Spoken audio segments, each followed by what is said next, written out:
Buenas tardes. Hoy vamos a hablar sobre la agonía y la muerte. En una sociedad como la actual, donde la felicidad significa diversión, consumo, negación al sufrimiento, eterna juventud, se hace difícil enfrentarse a la muerte, debido a que en nuestra cultura no se considera la muerte como parte de la misma vida. No existe una psicopatología de la muerte, sino una psicopatología de la vida, por lo que se nos hace difícil aceptar a la muerte como algo inevitable. Ante la muerte se provoca una respuesta de inadaptación emocional, tanto por parte del paciente como por parte de la familia, que en ocasiones puede llegar a ser patológica, es decir, no sabemos qué hacer, no sabemos qué decir, no sabemos a quién culpar.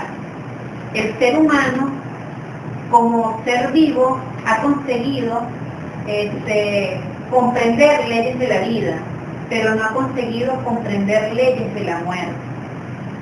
En esta oportunidad, pues, se indagará un poco sobre la muerte y la agonía, tomando en consideración las implicaciones médico-legales, el diagnóstico y su importancia. Buenas tardes. Continuando con la exposición, voy a dar una breve explicación de lo que es los conceptos de la agonía y la muerte. En este caso, la agonía viene siendo el último periodo de la vida de un individuo y varía en minutos, horas y días. La agonía se corresponde al aspecto físico de estas personas, que pueden comprender fases hipocráticas, respiración irregular, según la clasificación de Cheyne-Stokes, y pulso irregular. Esa transición entre la vida y la muerte comúnmente se llama también pródromo o pródromos en plural. Pueden utilizarse singular y plural distintamente. Algunos autores lo consideran como la última fase de la vida y otros lo consideran la primera fase de la muerte. Este término significa el sufrimiento insoportable y es usado para describir el dolor extremo, el sufrimiento, la enfermedad, cuando una persona sufre una mutilación, una tortura o cuando experimenta un grave trauma, ¿sí?, en su cuerpo o en su mente. Eso llamaríamos agonía. La agonía puede ser duradera o puede ser breve, ¿sí? Eso va en consideración en la recuperación o en la mejora de la salud, por lo que se asocia a un estado irreversible que culminará con la muerte. La agonía tiene varias características. La primera sirve para determinar si la muerte ha sido rápida o ha sido lenta, ¿sí? También en este periodo hay una serie de manifestaciones fisiológicas, tanto normales como patológicas del organismo. Hay una discordancia entre las funciones de respiración, respiratoria y nerviosa. Hay también una anoxia tisular y una respuesta del organismo para defenderse de ella. Una anoxia tisular significa una ausencia de oxígeno, ¿sí? También se presentan taquicardias, cardiologías, como son movimientos involuntarios de las manos, como por ejemplo arrugar sábanas, tratar de asir objetos. Otra característica que tenemos es la desaparición de la sensibilidad. Es más típico la supresión del reflejo corneal, o sea que quedan los ojos fijamente en un sitio. Hay un olor cadavérico en el aire expirado de esa persona. Eso a consecuencia de que ya el cuerpo ya empieza a descomponerse y ya muchas bacterias empiezan a hacer sus funciones de degradación. También se determina en esa etapa de agonía hipotermia lenta, o sea que el cuerpo va perdiendo el calor, consiguiendo una temperatura a la temperatura ambiente. Tenemos, en cuanto a la agonía, varios tipos. Tenemos la agonía lúcida, que es aquella donde la persona está con todos los sentidos, ¿sí?, tiene conciencia de todo lo que está pasando, y esta agonía es la que tiene mayor importancia en la parte médico-legal, mayor interés, como dice la lámina, porque en esta se pueden hacer testaciones, hacer donaciones, casarse, reconocer hijos. Tenemos la agonía alternante, que viene siendo la presencia de agonías lúcidas con agonías delirantes, ¿sí? Hay un momento donde la persona está lúcidamente y otra donde tiene delirio. Ese delirio de la persona empieza a ver cuestiones, oír voces, ¿sí?, que en realidad no existen.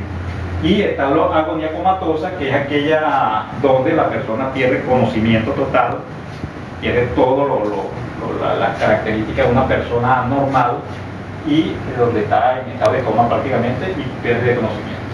Okay, la muerte es el término de la vida a causa de la imposibilidad orgánica de sostener el proceso homeostático. Se trata del final del organismo vivo que sería creado a partir de un nacimiento. La homeostasis es una propiedad de los organismos que consiste en la capacidad de mantener la condición, una condición interna estable, compensando los cambios del entorno, ¿sí?, mediante el intercambio regular de materia y energía con el exterior, o sea, el metabolismo. Como ejemplo tenemos la regulación de la temperatura, el equilibrio del pH, la acidez y la alcalinidad. Entre las causas de la muerte pueden producirse por causas naturales, como la vejez, la enfermedad, las consecuencias de la cadena trófica, desastres naturales, o pueden ser muertes inducidas, como el suicidio, el homicidio, la eutanasia, aunque aquí en Venezuela no está autorizada, accidentes y desastres. Dándole la importancia que corresponde, me voy a referir a las generalidades de la tanatología, que es considerado como el estudio de la vida que incluye la muerte, comprendiendo el estudio de los cambios físicos, químicos y microbianos que se observan en un cadáver. Ahí podemos determinar las cuestiones médico-legales, que implica diagnóstico o verificación de la muerte, juicio sobre la mayor o menor rapidez de la muerte, determinación de la fecha de la muerte, los cambios de lugar de posición sufridos por el cuerpo después de la muerte y el diagnóstico de una muerte real o absoluta. O en la muerte real se puede dar o sospechar de que no haya sido natural, y entonces es donde viene realmente a hacer las investigaciones pertinentes. Que una de las funciones más importantes en patología forense es determinar, después de practicada la autopsia, el origen y la causa de la muerte cuando existe incertidumbre sobre las causas de la misma. La implicación civil que corresponde cuando se produce la muerte en cualquier parte. Si se produce por una causa conocida donde no hay duda razonable, entonces se produce en el ámbito civil, es decir, se produce una muerte en que no hay quien contradiga esa causa. La muerte produce dos efectos: la muerte civil de la persona y apertura de herencia o sucesión. La implicación penal, hablamos cuando se produce una muerte con una causa dudosa o desconocida, por hecho ilícito, cuando puede surgir una causa razonable en el tiempo. Allí entra la medicina legal, pues es cuando allí se activa el efecto penal. Ejemplo, una persona que aparece ahogada en un río, el doctor se lo remite a la medicina forense y legal porque no se sabe si se ahogó, si fue ahogado, si fue asesinado o lanzado al río. Y el estudio lo dará la autopsia y será allí donde se sepa de qué murió, y es la autopsia una experticia. Tenemos tipos de médicos de muerte. Al médico legista le corresponde distinguir entre una muerte aparente y una muerte real. La muerte aparente es aquella en donde las características de la persona presentan una inactividad, muy lenta respiración circulatoria y de signos vitales, pero está viva. Y la muerte real, que es en donde todas sus funciones son irreversibles. Tenemos una fase de la autopsia que implica levantamiento del cadáver, características de la muerte, realización de exámenes complementarios. Tenemos casos en los que la autopsia médico-legal es de carácter obligatorio. Se da en todas las muertes violentas, homicidios, suicidios, accidentes, muerte súbita y muerte natural con o sin tratamiento. ¿Qué significa eso? Que una muerte natural puede ser que una persona esté medicada y murió, y puede ser una muerte natural en donde la persona no esté medicada. Dándole continuidad al tema, les voy a hacer un breve resumen sobre el diagnóstico clínico de la muerte. Este diagnóstico lo basan los médicos en los tres signos de los tres sistemas vitales del paciente, que son el nervioso central, el circulatorio y el respiratorio. Entre los signos del sistema nervioso central, el paciente presenta la pérdida de la inmovilidad, pierde el control de los esfínteres, pierde los reflejos osteotendinosos, que son los que necesitan de estímulos para reaccionar, y presenta dilatación de las pupilas. Dentro de los signos del sistema circulatorio son los que se derivan del cese del funcionamiento del corazón, o sea, cesan los latidos cardíacos. El doctor trata de hacerle reanimación en las cuatro, vamos a hablar en las cuatro paredes del corazón. Cada reanimación se la hace de 4 minutos en cada pared del corazón, porque el corazón presenta 4 paredes. Si dentro de eso serían 20 minutos, el paciente no reacciona, se declara muerto. Dentro de los signos del sistema respiratorio, esto lo fundamenta el médico en el cese del funcionamiento de la entrada de aire a los pulmones. Hay ausencia del murmullo vesicular, que el médico, por medio de la auscultación en la tráquea, que quiere decir que coloca el aparato para ver si hay ruido o hay función en el sistema pulmonar. Si no hay sistema pulmonar, también lo declara la muerte. Y la ausencia del soplo nasal. Esto también se conoce como los signos de Wismar, que es como, yo lo vería como algo más, hablando casero, que consiste en colocarle un objeto brillante o un espejo al individuo en las fosas nasales. Si no se puede empañar, o sea, no se empaña, quiere decir que no hay respiración y por lo tanto también se declara la muerte. Gracias. Continuando con la exposición, corresponde la importancia médico-legal de la muerte con agonía.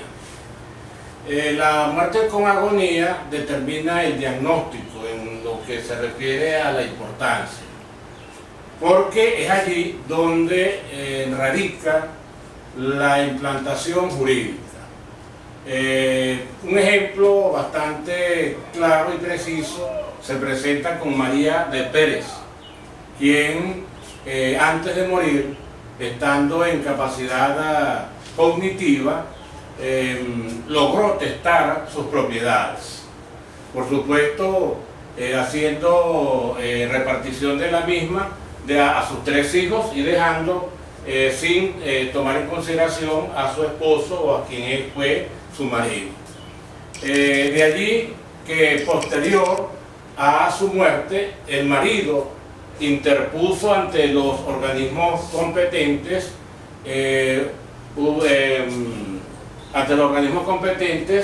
una anulación de dicha repartición, o se puede llamar la anulación del mismo. Okay.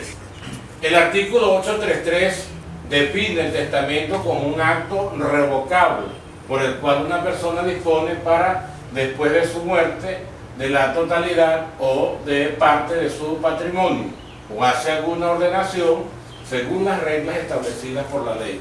Significa esto que el marido, en vista de que no fue tomado en consideración en dicho testamento, se va a la parte legal o a la parte jurídica. Ahora bien, se entiende entonces por sucesión testamentaria o testada aquella en que la vocación sucesora es determinada por la voluntad del causante, con las únicas limitaciones que pueden surgir de disposiciones precisas de la ley, siempre enfocándose en la importancia, por supuesto, como lo dije anteriormente, por el diagnóstico, y estableciendo la normativa jurídica o la implantación jurídica. De allí pues hubo una tramitación de parte del marido para lograr anular el testamento que había escrito o firmado la muerta, aunque es una palabra o fallecida. Se entiende entonces por sucesión testamentaria o testada aquella en que la vocación sucesora o sucesoria es determinada por la voluntad del causante, con las únicas limitaciones que pueden surgir de disposiciones precisas de la ley. Todo lo que está enmarcado dentro de esta definición es lo que tiene que ver con la implantación jurídica, en el caso de la anulación de el testamento que realizó la difunta. El derecho de testar no debe confundirse con la libertad absoluta en las disposiciones testamentarias, pues la mayoría de los códigos civiles la limitan partiendo del sano propósito de proteger los intereses de los llamados herederos legitimarios. ¿Quiénes fueron los herederos legitimarios en ese caso? Del ejemplo, los 3 hijos. Y también el marido, pero como ella, de acuerdo a la capacidad cognitiva, a lo mejor que en ese momento ella pues olvidó incluir a su marido. Por tal sentido, el marido está reclamando ante los entes, o se abocó ante los entes jurídicos, ante los entes competentes, la anulación de dicho testamento. Finalmente, esas limitaciones que afectan la facultad de testar son las solemnidades previstas en el artículo 849 al 881 del Código Civil venezolano. Buenas tardes. Posterior a todas las intervenciones que han tenido los compañeros, bueno, tenemos que dar unas determinaciones que son unas consideraciones finales que debemos tomar en cuenta al momento de estudiar la muerte y la agonía, teniendo ya presente que la agonía es la etapa final de la vida y el comienzo o la etapa primaria de la muerte, donde hay una situación de sufrimiento y de dolor que sufre una persona antes de llegar a la muerte. ¿Y qué vendría siendo la muerte? Como ya se explicó anteriormente, es la terminación de la vida biológica que se había producido en el nacimiento. De allí, por supuesto, que la muerte, desde el punto de vista del derecho, hay una extinción de derechos y obligaciones que esta persona adquirió con el nacimiento, pero que sin embargo hay una transmisión de derechos y obligaciones a sus sucesores después de la muerte. De allí que una persona al fallecer